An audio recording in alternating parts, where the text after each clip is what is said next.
Hello, what's up mga ka-J-Vlog? Welcome ulit sa panibagong video, and for today's video, bibigyan ko kayo ng 5 reasons why you should purchase itong bagong labas sa Samsung Galaxy A7 LTE, A17 LTE ngayong 2025. So tara, start natin.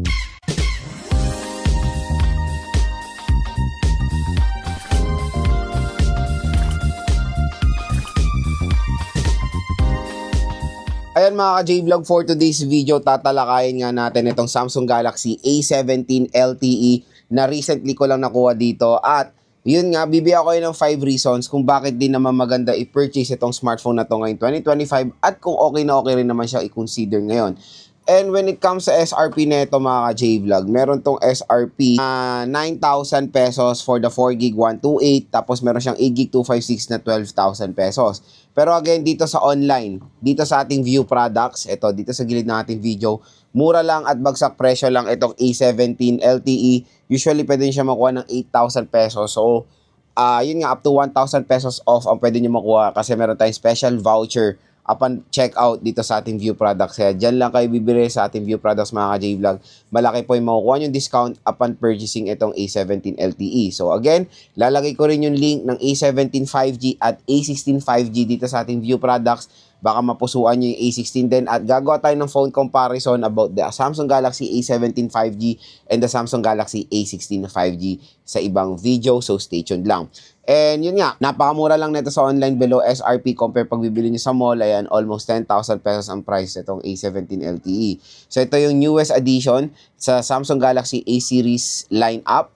At yun nga, nung lumabas ang A16 LTE, to be honest, hindi rin siya ganun pinansin like this one, the A17 LTE. Pero nung binagsak ng price ni Samsung ang A16 LTE sa half the price, usually 4,000 to 5,000 pesos na lang ang A16 LTE, doon na talaga naging mabenta yung device na to. So, itong A17 LTE, yes, mura rin naman siya sa online, pero yun, there's a possibility, baka next year pa, isang taon pa, hintay pa isang taon para makuha nyo to ng mas mababang price. Pero as of now, kung nagde-decide kayo bumili ng A17 LTE, bibigyan ko kayo ngayon ng 5 reason bakit to magandang bilhin. The first reason, of course, the display. The display is stunning, super AMOLED display.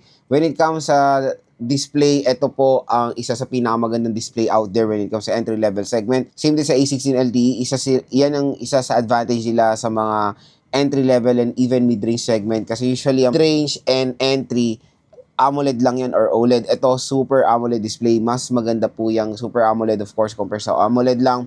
6.7 inches, pero the sad part here is hindi nila pinago pa rin ang notch display. Mahal na mahal ni Samsung ang notch display, lalo na sa A10 series nila. Dito, biruin mo, notch display pa rin na sana naka-punch hole na mga ka-J-Vlog. Pero again, when it comes sa display ng A16 at A17, wala po silang ganong pinagkaiba dahil pareho rin sila na naka 90Hz at Full HD Plus 1080p resolution. So, when it comes sa needs of brightness, okay na okay rin naman ang brightness na mapoprovide ng A17 LTE.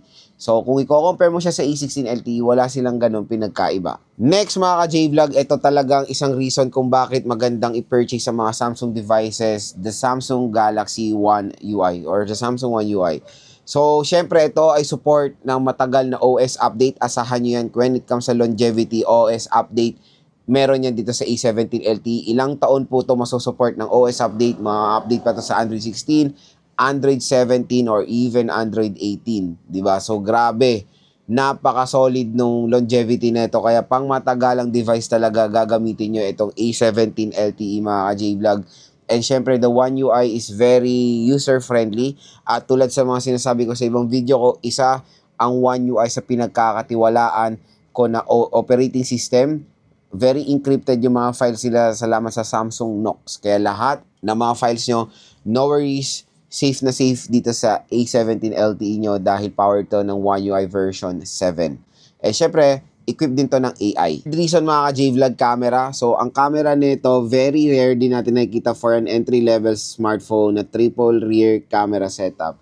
At ang usually wala na or absent na nakikita natin sa entry-level segment ngayon is the ultra-wide camera na meron po dito sa A17 LTE.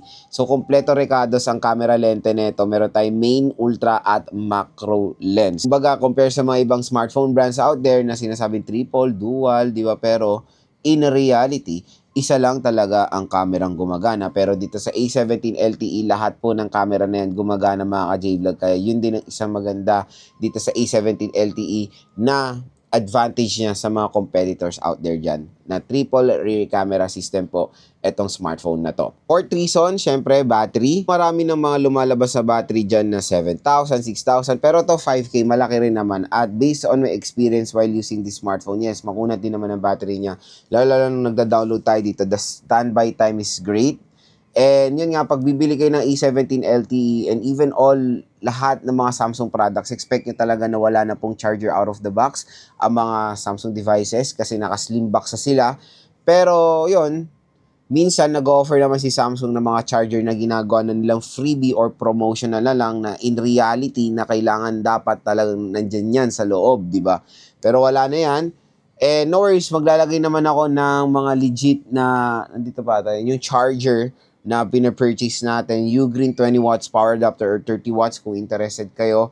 Maglalagay rin tayo sa view products natin ng mga charger dito ng Ugreen para makakuha kayo or makabili kayo ng mga mura at bagsak presyo ng mga chargers sa online. Okay, so yun. Fast charging siya, 25 watts. Mababa for its price.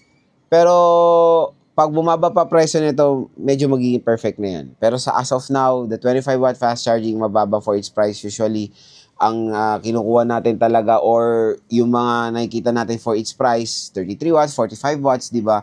Na hopefully mag-jump yan ni Samsung sa mga next na mga Samsung Galaxy devices. At ang pinaka-last mga J-Vlog is of course sa kanyang overall build quality. So syempre when it comes sa durability, isa si Samsung sa very well-known brand na subok na sa durability.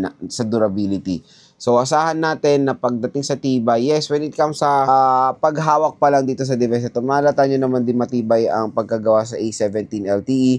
Lalo na yung ergonomics nito, sobrang gustong-gusto ko. Yung may uka na yan, very comfortable tayo naglalaro dito sa smartphone natin.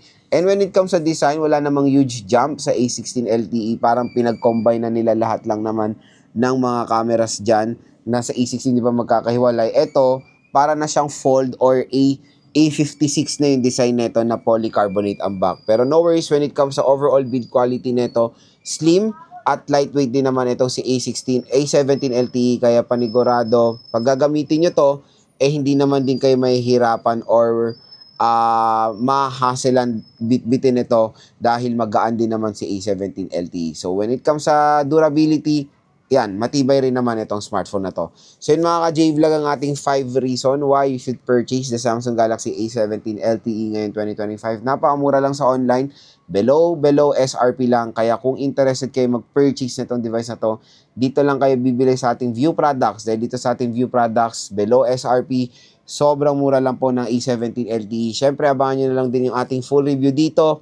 Game test natin sa A17 LTE dahil panigurado doon natin makikita yung overall performance when it comes to gaming.